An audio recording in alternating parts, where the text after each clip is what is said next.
중국인들한테 지방선거 투표권을 주려면 중국에서도 우리한테 투표권을 줘야죠. 그게 맞겠죠? 네, 내일신문 박성입니다. 외국인 투표권 축소하고 이제 최저임금 차등 기준을 조정하겠다고 하셨는데, 농촌에서 외국인 인력이 좀 필수 요소인데 혹시 뭐 관련해서 생각해 두신 정책이 있으신지.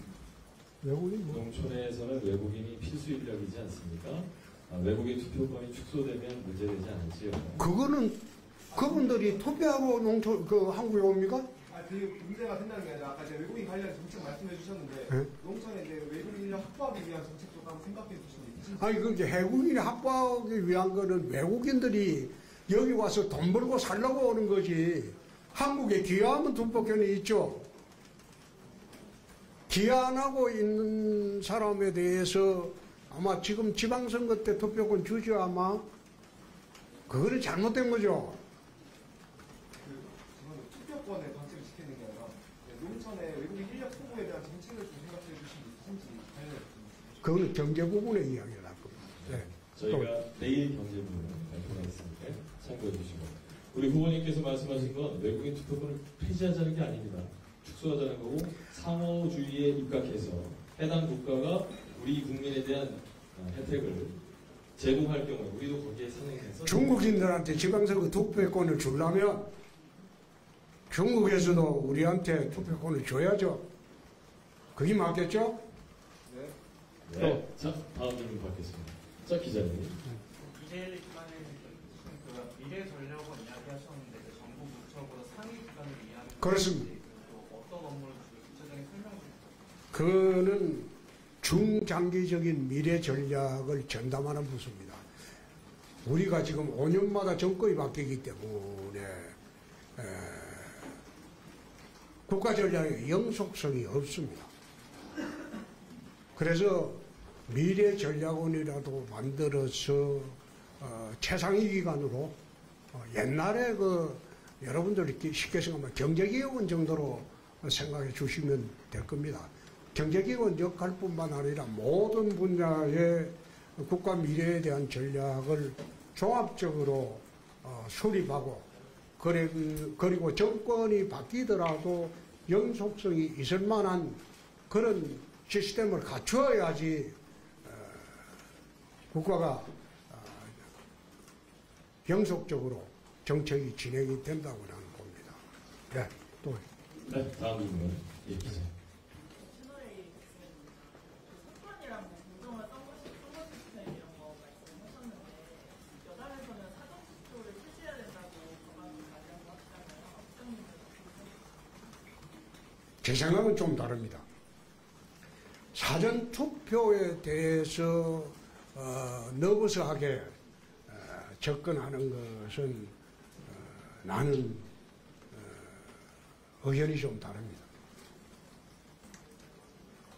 미국 같은 경우에는 투표를 갖다가 외국인 해외 거주자들은 한 달 전에 합니다. 오래전에 해요. 그런데 투표를 한 그 투표 용지 관리의 문제가 이번에 심각한 거죠. 투표관리소에 CCTV도 없고 뭐 함을 바꾸치기 하는지 안 하는지 아무도 좀 감시 장치도 없고 그러니까 민간의 의혹이 정폭이 되고 하는 거지. 사전투표 자체는 투표율을 올리기 위해서 하는 제도이기 때문에 나는 큰 문제는 없다. 마지막 날까지 자기가 결심 안 하고 미리 후보를 결심했다면 사전투표를 할 수도 있어야 된다.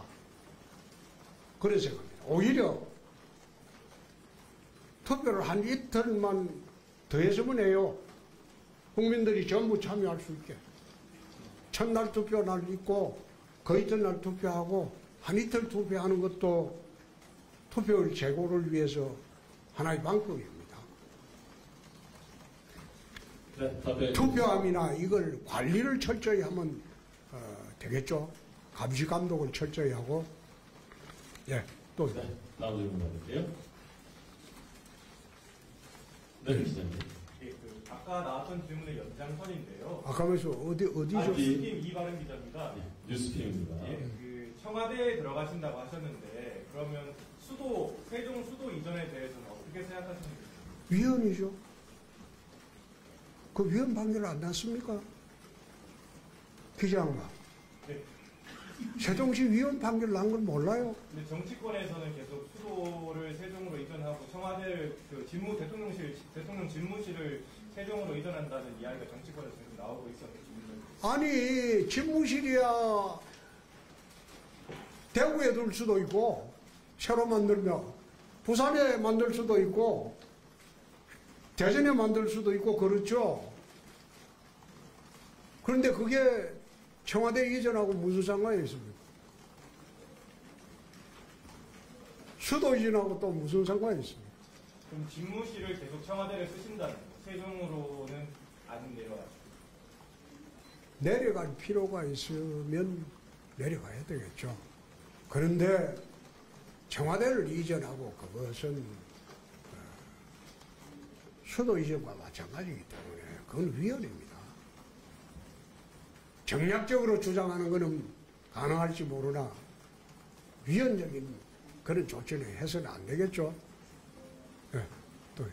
네, 그러시죠. 네, CBS입니다. 네, 그 헌법재판소의 정치성 말씀하셨는데 미국 같은 경우도 예를 드시면서 미국에도 대통령이 인정을 하잖아요.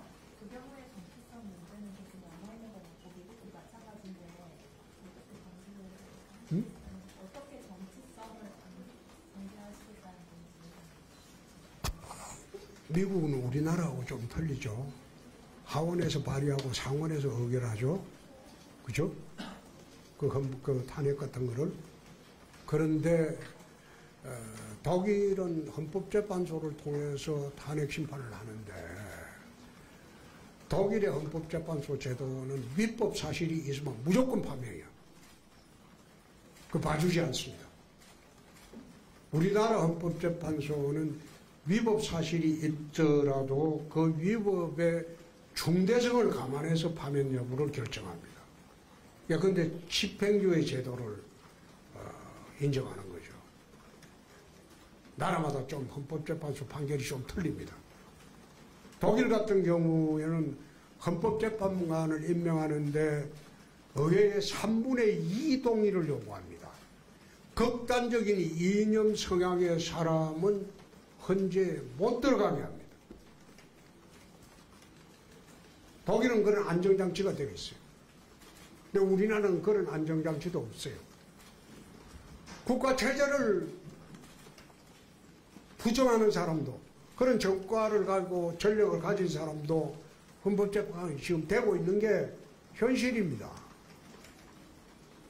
그래서 그렇게 하느니 중립적인 대법관들에게 헌법재판에 당부를 맡기는 게 오히려 낫지 않느냐. 그래서 대법관 사명만 정원하면 헌법재판소는 필요 없는 기관이 된다. 그런 생각. 네, 답변해 주실 것 같고요. 자, 기자님. MBN 저희도이고요. 개헌 말씀하셨는데 언제까지 완수하겠다 이런. 내년 지방선거 때 개헌을 할 수 있었으면 좋겠습니다. 그래서 차기 국회의원 선거는 새로운 헌법을 기준으로 개헌을 하고, 그리고 사회 각 분야 제도 정비를 하고, 이번 선출된 대통령 임기를 마치고 2030년에 대통령 선거와 지방선거가 동시에 이루어지면 그 다음부터 국회의원 선거는 2년 뒤에 합니다. 4년 중임제라면. 그러면 선거 주기가 맞아 들어갑니다. 대통령 임기 2년 뒤에 총선하고 중간평가죠. 그 다음 2년 뒤에 다시 중임제 대통령 선거를 다시 하고, 그렇게 하면 선거 주기가 딱 맞아떨어지는 거죠. 개헌은 가능하면 내년 지방선거 할 때 개헌 국민투표를 동시에 할 수 있었으면 좋겠습니다. 근데 그 개헌을 졸속으로 처리할 수가 없어요. 지금 손볼 데가 한두 군데가 아닙니다. 인권 분야도 손보야 할 때가 많아요. 정부 조직 분야뿐만 아니라 헌법의 틀을 전부 새롭게 지금 100년의 미래를 보고 제7공화국을 만들어야 되기 때문에 쉽게 헌법을 합의하기가 어려울 겁니다. 거기다가 선거구제까지 또는 지방제도 개혁까지 문제가 되고 있어요. 그래서 그 모든 것을 해결하려면 개헌하는 국회하고 대타협하는 게 시간이 좀 많이 걸리는 겁니다. 가능하면 내년 지방선거 때 개헌 국민투표를 할 수 있었으면 좋겠습니다. 정부의 개헌 추진반을 만들고 국회에 개헌 추진반을 만들고 그리고 각자 개헌안을 내서 합동 또 조율을 해야 되겠죠. 그래서 날치기 개헌은 옳지 않다는 겁니다. 네, 답변 되셨을 것 같고요. 이 기자님. 네, 한국외고 이만큼 방금 이제 개헌에 대해서 말씀 주셔서 국회에서 개헌 추진단 만들고 정부 추진단 만들어서 조율해야 된다 이렇게 말씀 주셨는데 그러기 위해서는 지금 전에 의석을 차지하고 있는 민주당의 협조가 절실할 거라고 생각합니다. 민주당하고는 어떻게 좀 이거를 풀어나가서 만약에 민주당과 의견이 잘 맞지 않는다면 이걸 어떻게 풀어나가실지 첫 번째 질문 드리고 아까 뭐 한평 말씀하시면서 좌우도 아우르고 여야 가리지 않고 우리 편만을 위한 정권 되지 않겠다고 말씀해 주셨는데 그동안 이제 시장님께서는 이재명 전 대표도 비판을 많이 해왔고 한동훈 전 대통령에 대해서도 비판 많이 해왔는데 이제 정권을 잡게 되면 두 분도 이제 아우르고 안고 가실 계획이실지. 네, 두 번째부터 말씀드릴까요? 예. 지금 선거철입니다.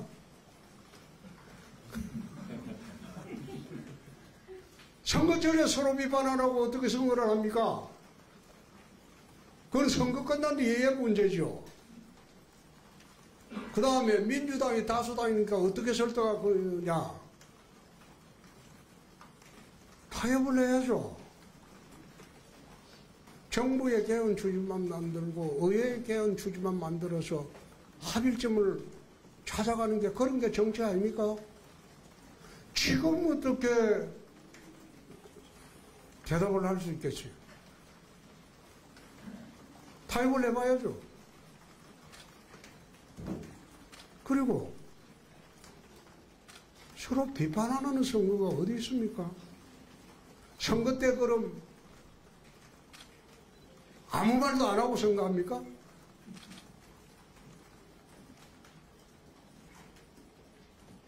할 수 있는 말 다 해야지. 근데 선거 끝나고 난 뒤에 악수하고 화해하고 그래 하는 게 또 정치입니다. 네. 선거 끝난 뒤에 화해하고 정치하고 서로 타협하면 되는 것이지 선거하는데 지금 서로 그럼 아무 말도 하지 말고 그냥 투표하자. 그건 말도 안 되죠. 선거철이라는 거 여러분들 양해해 주시기 바랍니다. 후보님께서는 정치력으로 얼마든지 함께 이끌어갈 수 있는 준비가 돼 있으시기 때문에 선거 후에 충분히 파트너로서의 인정을 해가면서 같이 하실 생각 갖고 계십니다. 다음 질문 받겠습니다. 네. 네, 새나라의 혼재입니다. 대표님께서 필요하면 연정도 가능하다고 오늘 언급하셨는데 그 연정에 대한 구체적인 구상을 좀 듣고 싶습니다. 그거는 선거 끝난 후에 드린 말씀이지만은 일례로 노무현 대통령 시절에 노무현 대통령이 대통령을 하다 보니까 야당하고 힘들게 대립하다 보니까 힘이 들어서 대연정하자고 제의한 일이 있었습니다. 아마 기억하시는 그 당시에 연초가 좀 오래되신 분은 현장에 있었을 겁니다. 근데 그걸 우리 박근혜 당대표께서 한나라당 때 거부를 했습니다. 나는 그때 연정을 하는 게 옳았다고 봅니다. 나라를 운영하는 데 있어서 수레에 두 바퀴가 굴러가야지 각자 굴러가면 그 수레는 굴러가지 않습니다. 진영 논리로 나라를 재단해서도 안 되고 운영해서도 안 됩니다. 모든 것은 상위 개념으로 국익입니다. 최상위 개념. 진영 논리를 뛰어넘는 것이 최상위 개념으로 국익입니다. 과연 이게 나라의 이익이 되냐, 국민의 이익이 되냐, 그게 정치인들로서는 최상위 개념으로 두고 진영 논리에만 매몰돼서는 안 된다는 거예요. 그런 의미로 연정도 생각해 주시면 좋겠습니다. 네. 그만하시죠? 예. 나도 힘듭니다. 매일매일 힘드니까. 난 이제 오늘부터 시작해서 계속 이제 외교, 국방, 경제 매일매일 브리핑을 하도록 하겠습니다. 그 사이에 우리가 만든 게 대혁신 과제가 한 100가지 정도 됩니다. 그 100가지 혁신을 발표를 하고 마지막 날 국민 통합안을 발표하도록 하겠습니다. 안 놀았어요. 그 사이 안 놀았다니까. 탄핵 석 달 동안 절대 놀지 않았어요. 열심히 했어요. 부모님 내일 마지막 합시다. 질문 하나만 좀 받아줄까요? 아니, 내일 합시다. 내일 할까요? 아, 오늘 꼭 해야 돼요? 예. 자, 마지막 질문 김민혜 교수님. 김민혁인데요. 그 검찰, 경찰 수사권도 아예 전부 폐지하자는 말씀이 맞는지. 검경 수사권 전면 폐지냐라고 질문을. 아니, 국가수사국이라는 걸 새로 만들자는 겁니다. 지금 국가수사본부라는 게 저 의미 없어요. 경찰 산하에 있는 거예요. 경찰과 독립한 국가수사국을 미국의 FBI처럼 만들자는 거예요. 그래갖고 모든 범죄 수사를 국가수사국에서 하자는 거예요. 국가수사국장은 검찰총장이나 동격입니다. 그렇게 격을 만들어줘야죠. 검찰 검수완박이냐 그거는 하위 개념이야. 그 사이 검찰을 이용해서 얼마나 정권 유지하고 정치 보복하고 하는 게 매 정권마다 있어 왔습니까? 그러니까 검사들이 어떻게 해요? 정권은 어디로 갈 것이냐? 그 눈치만 보고 수십 년을 지내왔어요. 그런 제도 탈피하자는 겁니다. 정치권으로부터 완전히 독립한 국가수사국을 만들어서 거기서 모든 수사국을 주고 검사들은 국가수사국에서 송치되는 사건을 기소를 할 때 증거가 부족하면 거기에 대한 그 사건에 대한 보안 수사권만 가지고 공소유지 여부만 하라 이 말이에요. 1차 수사권을 뺏는다 이 말이에요. 경찰도 수사권이 없어요. 그러면 변호사 자격 있는 사람이 대거 국가수사국으로 몰릴 겁니다. 수사에 전문성 있는 사람이 국가수사국으로 모일 겁니다. 검찰은 축소되겠죠. 경찰도 축소되겠죠. 경찰의 기능은 경비, 풍소, 교통, 질서유지 기능으로 한정하자. 그래서 정권이 바뀌고 이제는 정치검찰 이런 시대가 종식이 됐으면 합니다. 더 이상 정권의 눈치 보는 그런 시대는 정리됐으면 합니다. 네, 이상 정치 시스템 내일 뵙겠습니다. 마지막으로 마무리하겠습니다. 고맙습니다.